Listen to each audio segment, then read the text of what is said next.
Entrevistas bombásticas, audiência maior que vários programas de televisão, o cara é uma máquina.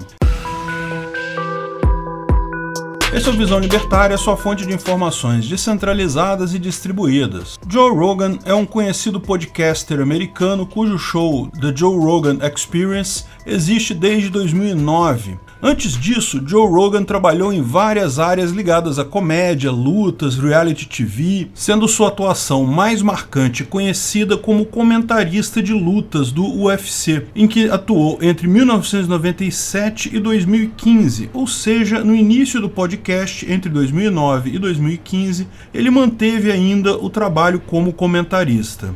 O programa, iniciado em 2009, teve grande impulso em 2015, quando se tornou um dos 100 maiores podcasts no iTunes. Nesse ponto, já tinha uma estrutura muito similar à atual, com gravação no YouTube e o áudio via podcast. O fenomenal crescimento do podcast dele fez com que o Spotify assinasse um contrato de exclusividade com ele por um valor de $100 milhões em 2020. O show continua sendo exibido nos melhores momentos no YouTube, mas o podcast hoje é exclusivo no Spotify. O segredo do sucesso de Joe Rogan é simples, ele fala sobre tudo. Não há assunto proibido, tema censurado, ideia louca demais para ser discutida. Ele já entrevistou especialistas na busca pelo pé grande, ufólogos de vários tipos, enfim, toda conversa, por mais louca que seja, é tratada com uma mente aberta por Joe Rogan. Ele consegue criar um clima de barzinho, de conversa informal, realmente se interessando pela proposta do convidado.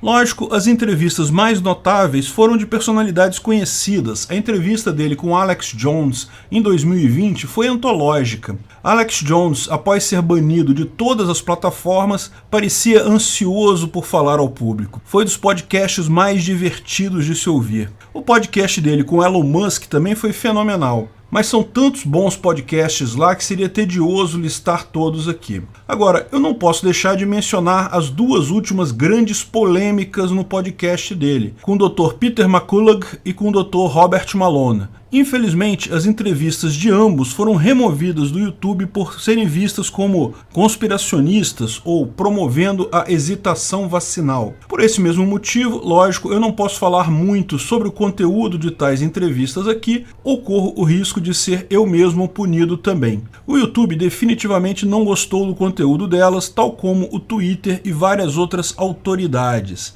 Mas lógico, ambas as entrevistas continuam muito fáceis de achar em outras plataformas mais abertas à liberdade de expressão. Ambos os médicos com amplas credenciais acadêmicas já haviam sido expulsos de outras redes sociais recentemente pelos mesmos motivos. Dentre os dois, certamente a entrevista que mais causou furor foi a do Dr. Robert Malone, que é ninguém menos que o inventor da vacina de mRNA. Caso curioso, vários jornais da mídia tradicional prontamente tentaram fazer um fact-checking ou left-checking para dizer que ele não seria de fato o inventor da vacina, mas até um artigo na Atlantic, feito para espinafrar o doutor, teve que reconhecer que sim, foi ele o inventor da tecnologia que hoje é usada pelas vacinas de mRNA. Lógico, depois da descoberta inicial dele da viabilidade desse tipo de ação, outros médicos evoluíram com os estudos, ele sequer fez parte da equipe que desenvolveu a vacina atual da Pfizer contra a Covid. Ele sempre deixou claro isso, mas isso não muda o fato dele ter sido sim a pessoa que imaginou antes de todo mundo a possibilidade de se usar RNA mensageiro para produzir proteínas e assim gerar anticorpos, e fez os primeiros experimentos nesse sentido. De qualquer forma, vale a pena assistir ao podcast dele, é muito legal. Basta procurar por aí que você acha. O fato é que esses dois podcasts quebraram a internet. Só se fala disso nos últimos dias. Um assunto que claramente dominou o debate na internet, levando inclusive alguns veículos de mídia a repercutirem o fato. Certamente com críticas, mas ainda assim repercutindo. Isso apesar de todo o esforço claro de burocratas estatais, além de subservientes empresas da mídia digital, para esconder o personagem central, o doutor que inventou as vacinas, emitindo a opinião deles. E vamos ser claro aqui, ele não é contra a vacina como alguns disseram, mas ele diz sim que existem alguns casos em que isso deveria ter sido avaliado melhor. Daí vem a grande questão, será Joe Rogan que vai martelar o último prego no caixão da mídia tradicional? Porque, veja, a única coisa que restou à mídia tradicional e ao controle do governo ainda é, pelo menos, sugerir os tópicos das conversas. Embora a internet seja prolífera em opiniões e vozes, via de regra ainda é a imprensa tradicional que sugere os temas, que levanta os temas. Seria ilusão não perceber que isso também é uma forma de controle. Como a maior parte dos canais foca nas notícias mais faladas pelo povo, ainda é a mídia tradicional que tipicamente descreve sobre o que se vai falar no dia seguinte. Lógico, durante muito tempo eles tiveram controle também sobre como se iria falar sobre aquele tema no dia seguinte, a opinião majoritária sobre o tema em questão. Hoje eles não controlam mais a opinião, não controlam mais as vozes, mas ainda controlam os temas. E isso é uma forma de controle, não vamos nos iludir. Não me entendam mal, eu não estou dizendo que só a mídia tradicional sugere temas. Eu aqui e nos meus outros canais busco sempre trazer temas diversos do padrão usual. Falo sobre os temas do momento, mas sempre busco trazer outros temas também para discussão.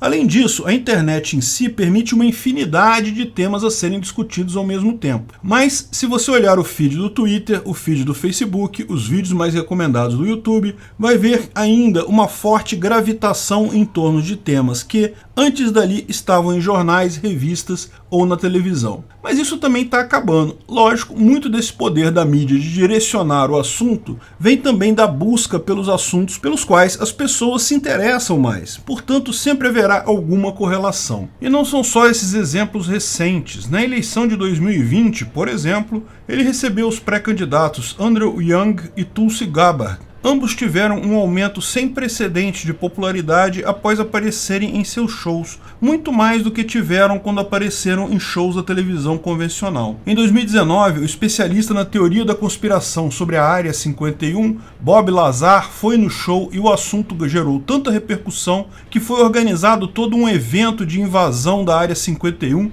que chegou a preocupar as Forças Armadas americanas, mas felizmente não se concretizou. Virou um grande meme. Mas é impressionante como, seguidas vezes, o assunto do podcast do Joe Rogan acaba virando tema até para a mídia tradicional. Pior, vendo os números de audiência dos principais shows de comentários, chega a ser impressionante a liderança de Joe Rogan. O podcast dele atingiu nos Estados Unidos 11 milhões de visualizações por show, ao passo que o segundo programa mais assistido, o Tucker Carlson, chega apenas a 3,24 milhões por show. Uma supremacia absoluta que mostra também o quanto a mídia tradicional socialista está em decadência. Programas de outras redes de televisão diferentes da Fox News, que adota uma linha mais à direita, como, por exemplo, as esquerdistas MSNBC e CNN, estão na rabeira da lista. Isso explica dois fenômenos muito curiosos. Por que as mídias tradicionais têm tanta ojeriza ao Joe Rogan e, ao mesmo tempo, como pode alguém com um show tão controverso não ser cancelado totalmente das plataformas de mídia socialista? A audiência do Joe Rogan simplesmente torna ele grande demais para ser cancelado. O YouTube, o Twitter e outras plataformas sabem que, se cancelarem o Joe Rogan, ele vai para algum outro lugar. E esse outro lugar vai passar a ser um candidato sério a substituir essas plataformas. Ao mesmo tempo, isso mostra o pior temor das companhias tradicionais de mídia. A audiência está movendo-se lentamente, mas inexoravelmente, em direção a mídias produzidas na internet. É lógico, a imensa estrutura de captação de notícias da mídia tradicional ainda a ajuda hoje a pelo menos pautar os temas, mas mesmo isso acaba diminuindo com o tempo. Um feito enorme para o podcast dele e para a liberdade de expressão como um todo. É curioso também que tal sucesso é replicado aqui no Brasil em português pelo Flow Podcast. O Monark e o Igor 3K têm feito um show com características similares e com sucesso similar.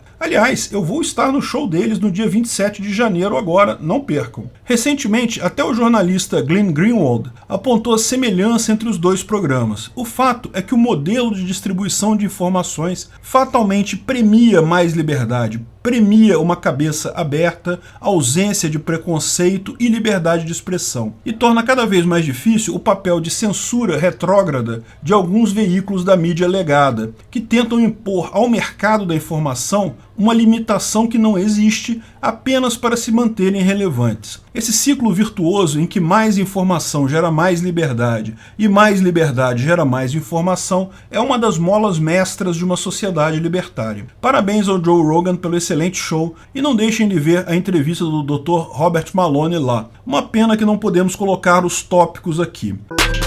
Obrigado pela audiência. Esse vídeo foi um oferecimento de armataweb.com, cloud e serviços de data center, 100% de compromisso com a satisfação e privacidade dos clientes. Aceitamos Bitcoin. Veja o link na descrição do vídeo. Se você gostou desse vídeo, clique no like e compartilhe ele em suas redes sociais. Se inscreva no canal para nos ajudar, clicando no botão vermelho abaixo. Se quiser ser avisado de novos vídeos, clique no sininho ao lado. Se você quiser comprar camisas e outros itens do Visão Libertária, veja nossos itens no site Pimenta no Café, pimentanocafé.com.br/Visão Libertária, tudo junto sem acento, ou clique no link da descrição. Até a próxima!